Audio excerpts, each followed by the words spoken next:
അങ്ങനെ കാത്തിരിപ്പിനൊടുവിൽ കേരളത്തിലെ വിവിധ തിയേറ്ററുകളിലും ഇപ്പോൾ നെരിവേട്ട എന്ന ചിത്രത്തിൻ്റെ ആദ്യ ഷോ കഴിഞ്ഞ് ചിത്രത്തിൻ്റെ ആദ്യ പ്രതികരണം പുറത്തുവന്നുകൊണ്ടിരിക്കുകയാണ്. ആ ഒരു അപ്ഡേഷനാണ് ഇന്നൊരു വീഡിയോ ഭാഗത്ത്. വീഡിയോയിൽ മുൻപേ വീഡിയോ ലൈക്ക് ചെയ്യുക, ചാനൽ സബ്സ്ക്രൈബ് ചെയ്യുക.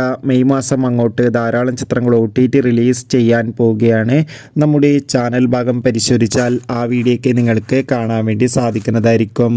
ടൊവിനോ തോമസ്, സുരാജ് എന്നൊക്കെ പ്രധാന കഥാപാത്രങ്ങളായി ഇന്ന് റിലീസിനെത്തിയ ചിത്രമായിരുന്നു നെരിവേട്ട. ഏവരുമേറെ ആകാംക്ഷയോടെ നെരിവേട്ട എന്ന ചിത്രത്തിൻ്റെ റിലീസിനായി ഏറെ ആകാംക്ഷയോടെയായിരുന്നു കാത്തിരുന്നത്.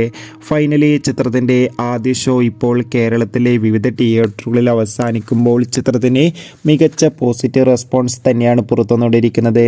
ചിത്രം കാണുന്ന സിനിമാ പ്രേമികളെല്ലാവരും ഒന്നടങ്കം പറയുകയാണ് നെരിവേട്ട എന്ന ചിത്രം മികച്ചൊരു ആക്ഷൻ ത്രില്ലറാണെന്നും ചിത്രത്തിൽ ടൊവിനോ തോമസിൻ്റെ മികച്ച അഭിനയം, മികച്ച ആക്ഷൻ രംഗങ്ങളൊക്കെ കാണാൻ വേണ്ടി സാധിക്കുന്നുണ്ടെന്നും. എന്തായാലും ചിത്രത്തിൻ്റെ കൂടുതൽ റെസ്പോൺസിനായി നമുക്ക് കാത്തിരിക്കാം. ബൈ.